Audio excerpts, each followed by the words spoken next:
Okay, so good morning to all of you. It is indeed a pleasure to be here, and I thank organizers, Professor Sourav Dutta, Professor Saikat Ghosh, and Professor Bimalendu for this. Also, at this point of time, I would like to pay my sincere homage to my friends, Professor Basant Rajan and Professor Hema Ramchandran, who recently passed away. They were stalwart in this field. So, and interacting with them was always motivating. So I cherish a lot of memories with them, and I thank them for their pleasant interaction with me. So I will be presenting the glimpses of my research work, not focusing particularly too much on any of the topic, but it's kind of overview of what we are doing.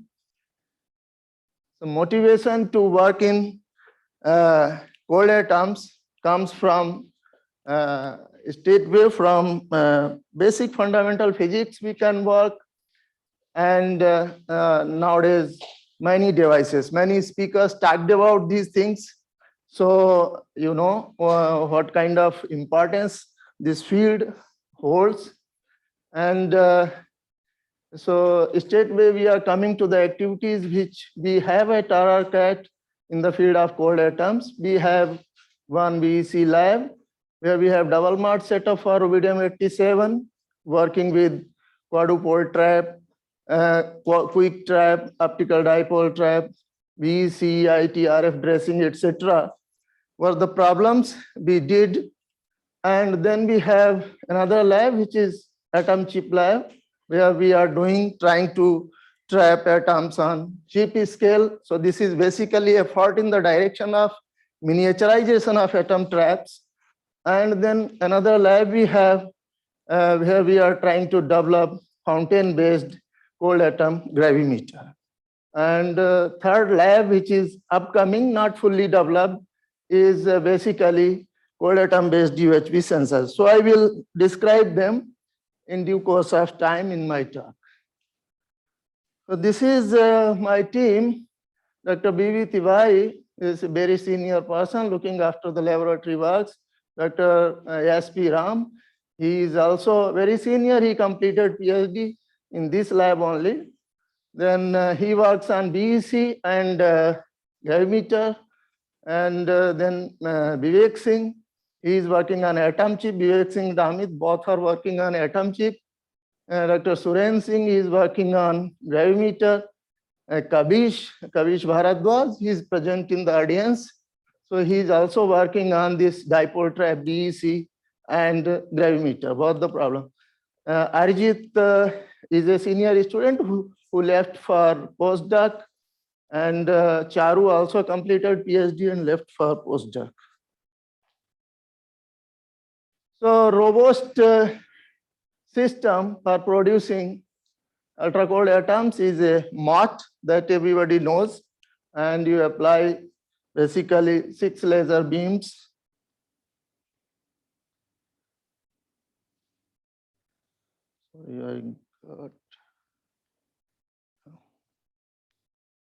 So you apply 6 laser beams and then a quadrupole magnetic field to generate the MOT setup. Typically, this is the number we get. For BC, you have to do this trapping of the cold atoms in a magnetic trap. So first magnetic trap is quadrupole trap. This doesn't work nicely for BC. So you go for quick trap. Here you have non-zero of the field, and that prevents Majorana losses. So provides a longer lifetime for the trap. And then you can do RF evaporative cooling and achieve BEC.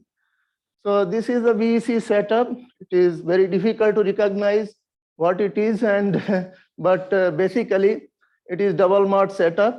So we have vapor chamber Mach, and then it is connected to ultra high vacuum chamber. So atoms are first loaded in vapor chamber Mach, and then they are transferred to UHV Mach.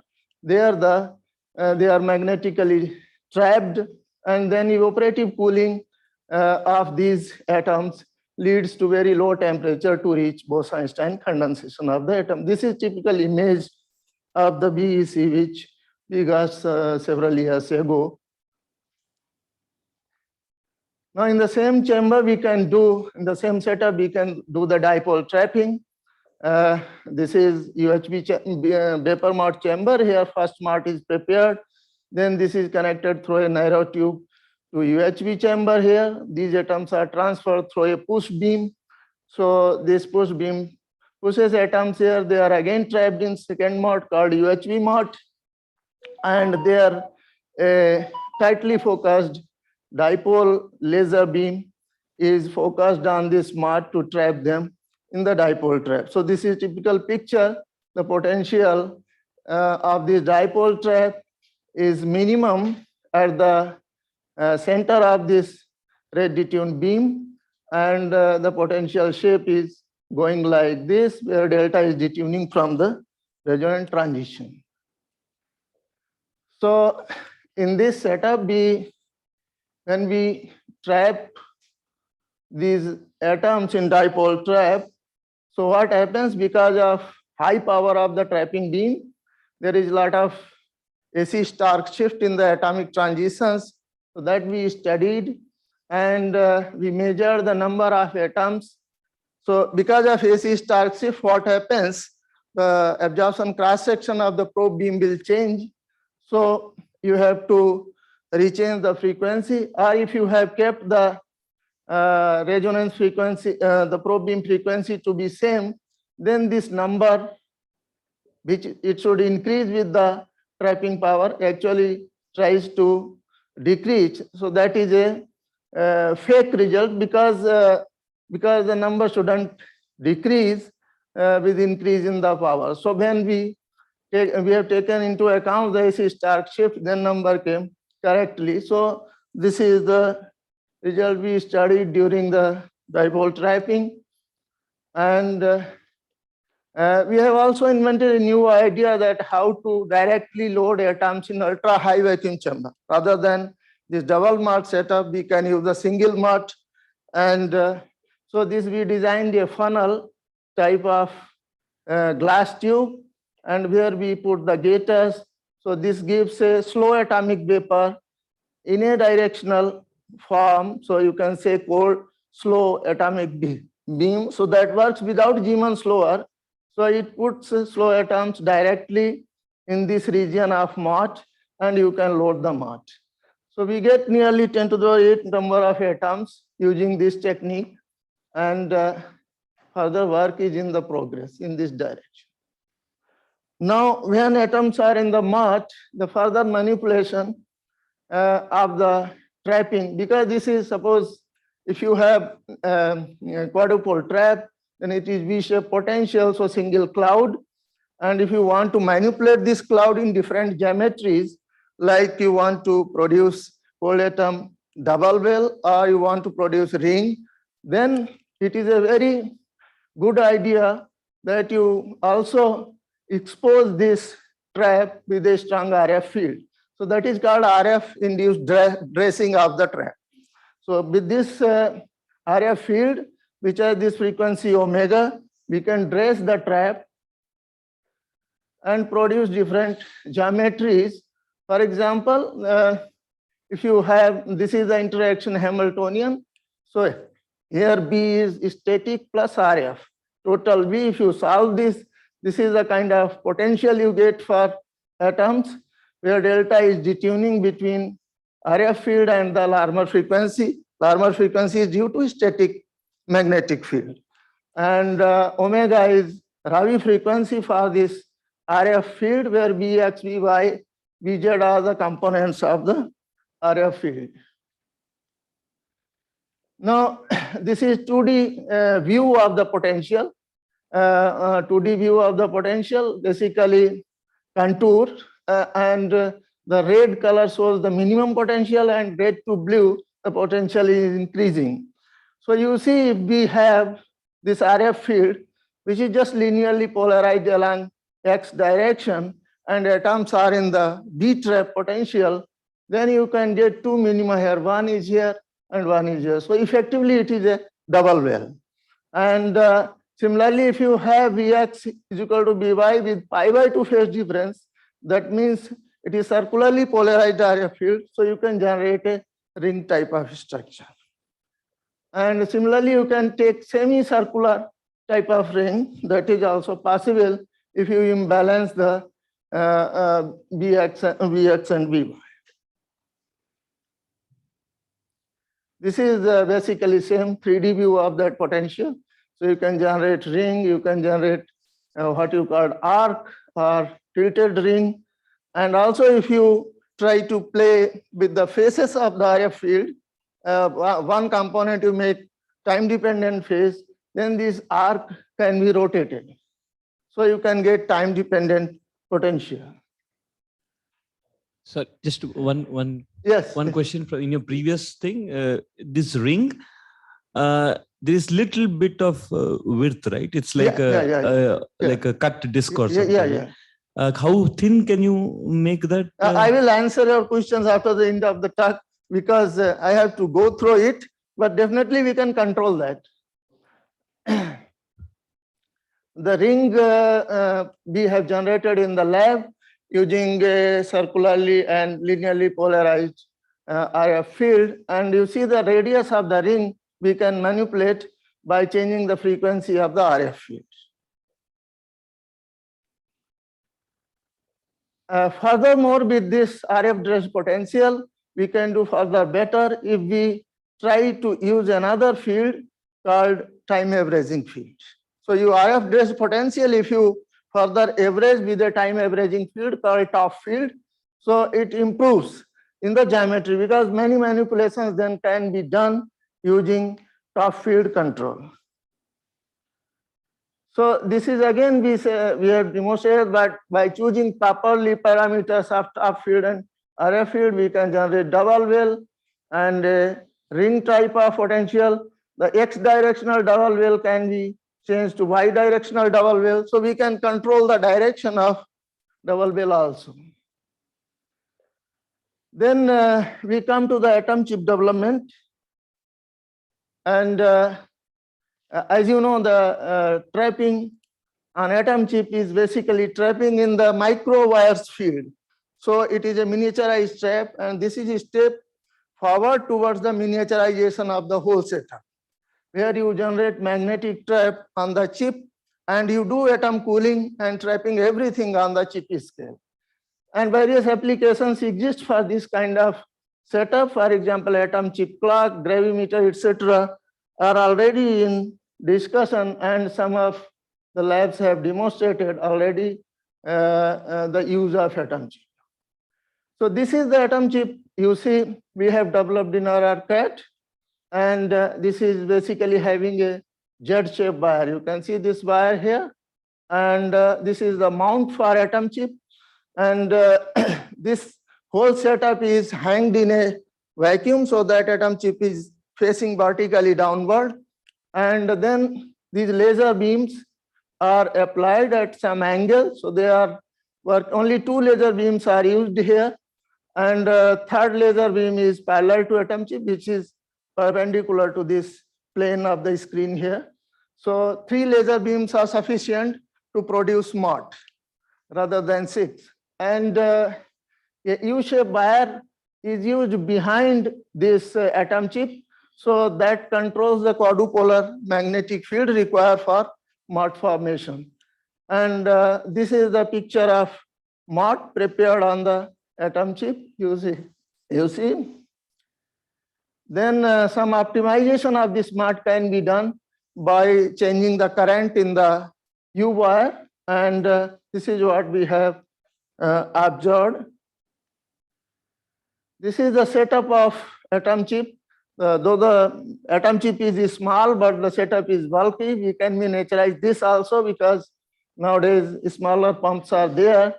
So this setup can be made very small, though it is large at this point of time.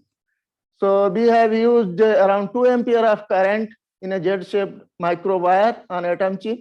The cross section of wire is 200 micron plus 2.5 micron. 2.5 micron is basically thickness of the wire in the chip.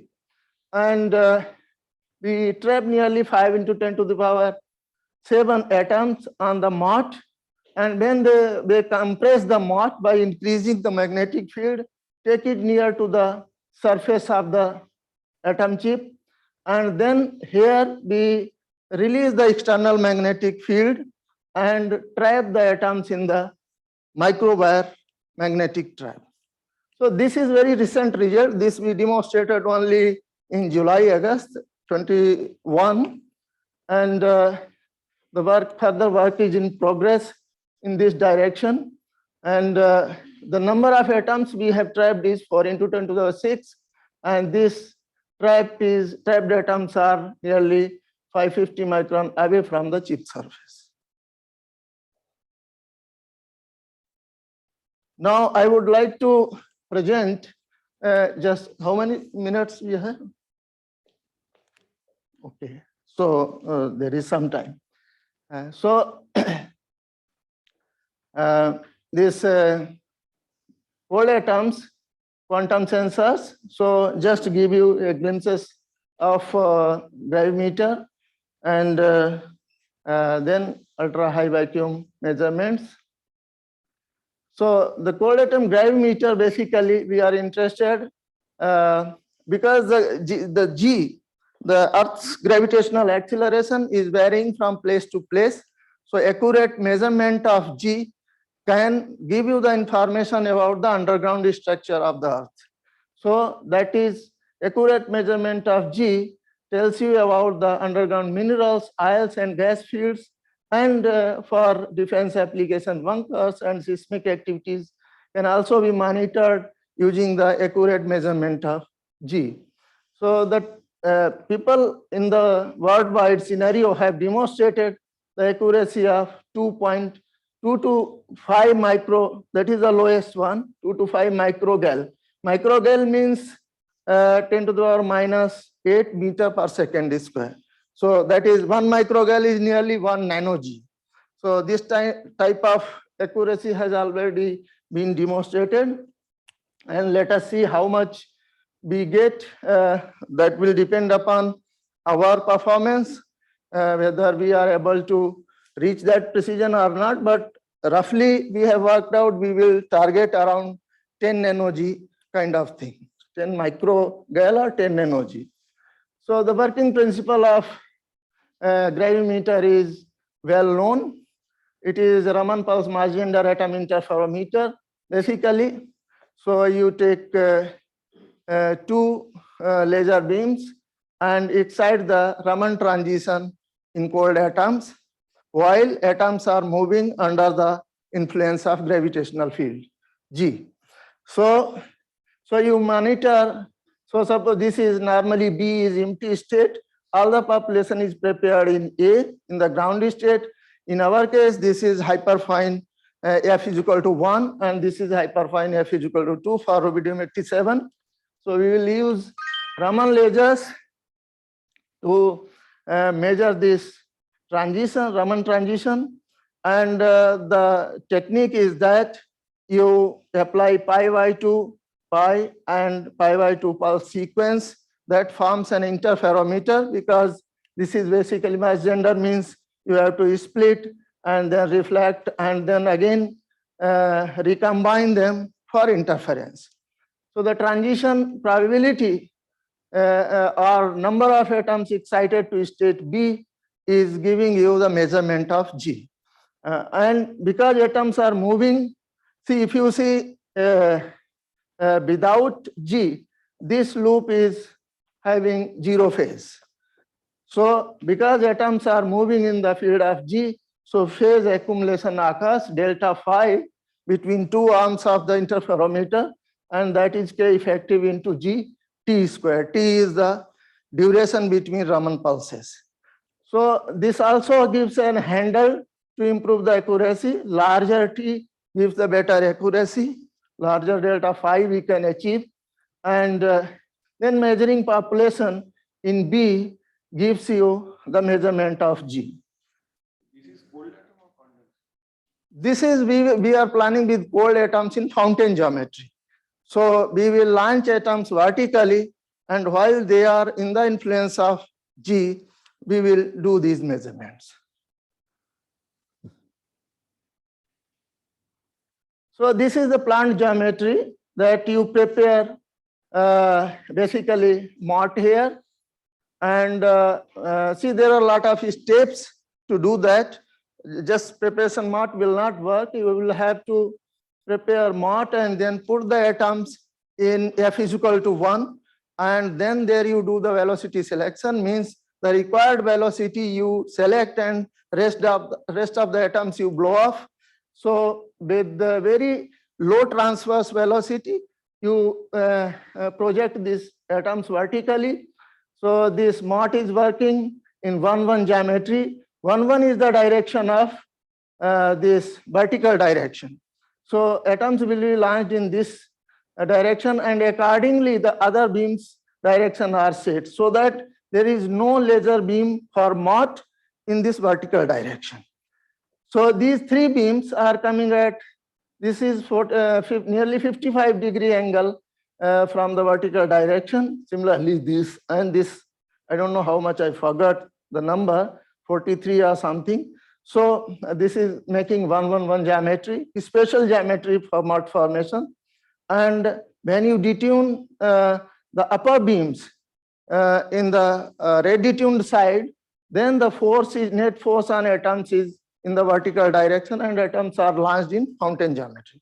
So we could achieve the fountain height of 25 centimeter right now, and with the velocity depending upon the detuning, so it changes like this, and the time of flight also varies like this.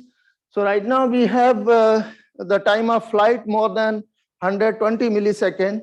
So that is good enough for interrogation of the atoms under the influence of gravity. So during that time we can perform the Raman interferometry. And so right now we have placed the Raman beams there, and measurements are on. Let us see what the results we get. Another sensor we are trying to develop is the UHB sensor. See, everybody knows here that the Mott loading rate depends upon the ultra high vacuum inside the chamber. So, and it also depends upon partial rubidium pressure and the ultra high vacuum background pressure. So both these pressures dictate the Mott loading rate. So if we are able to precisely measure the Mott loading rate, we are able to measure the vacuum of the chamber. So this is also another area where we are pursuing. We have measured vacuum of 10 to the power minus 10 torr for rubidium, that is partial rubidium pressure. And at this gator current, we measure the vacuum of 10 to the power minus 9. So in this range, we can measure the vacuum. And this is background vacuum in the chamber. So in summary, the work is in progress for the development of cold atom gravimeter. With this accuracy regime, we are aiming, and there are many applications of this development. And the cold atom UHB pressure sensor is also being developed. And this is all apart from the fundamental physics problems we are aiming in our labs. These are some representative publications, not all. And then I acknowledge my team, Dr. B.V. Tiwari, S.P. Ram, Suren Singh, Vivek Singh, Kavish is here, Amit Chaudhary, Ajit Chakrabarti, Charu, and my collaborators who developed control electronics, Lalita Jain, Shraddha Tiwari, Biraj, Deshpande. So they have all helped in the development of control electronics for our setups. And finally, I thank my director, Dr. S.V. Nake, for support and encouragement to this program. Thank you all. As we have time, maybe we can take one. Yes, please. I kept 5 minutes. Yeah.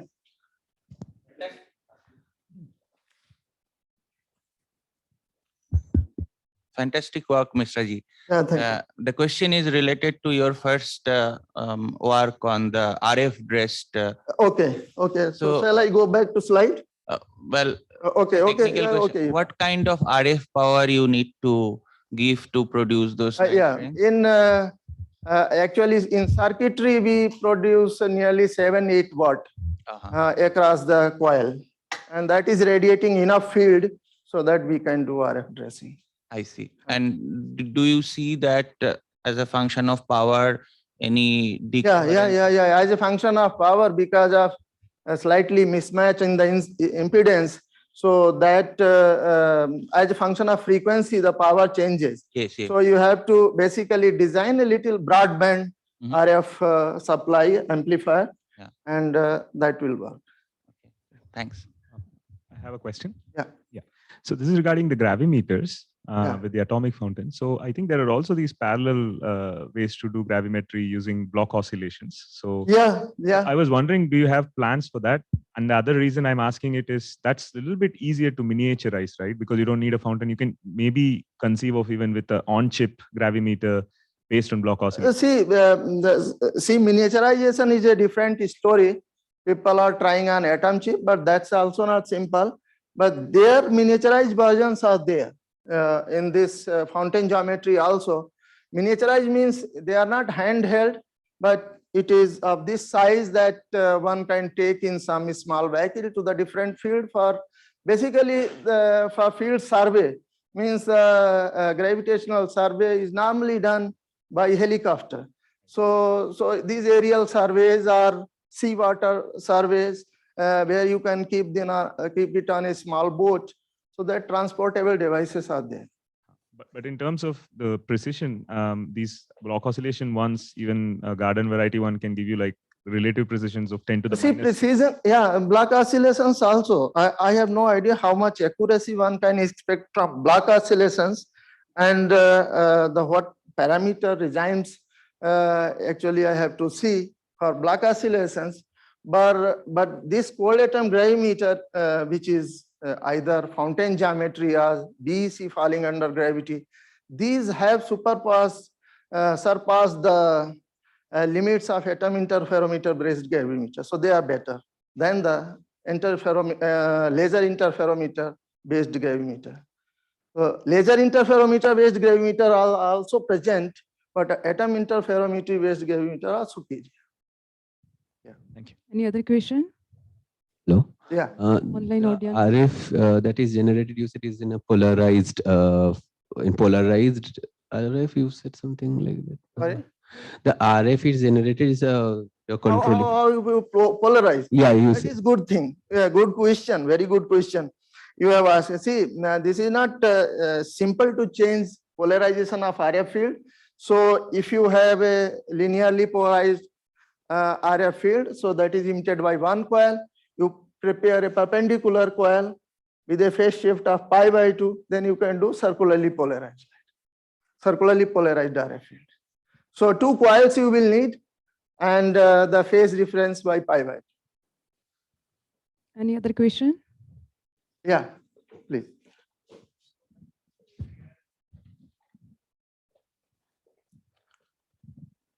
Loading the atom to this USB mode, single mode. Yeah. You said you have these gators inside these glass nozzles, and then the cooled atoms are coming. So how do you cool the atoms in this glass nozzle? See, that's what is the beauty. You don't have to cool. Actually, they are cooled by colliding with this funnel type of tube.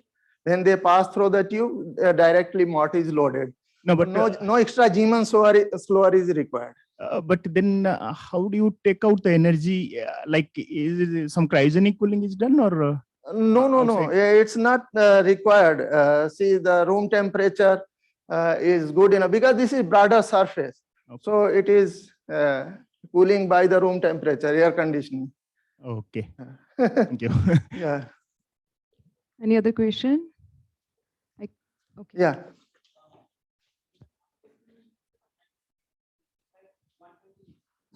One? Yes. Time of flight.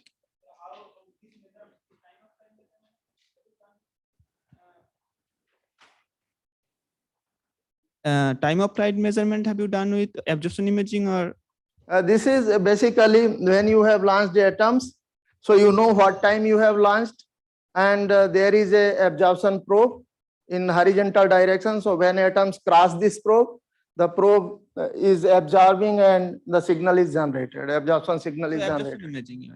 So that time scale tells you how much time it takes to reach that probe. Okay. Okay. Thank you. Let's thank the speaker. Thank you.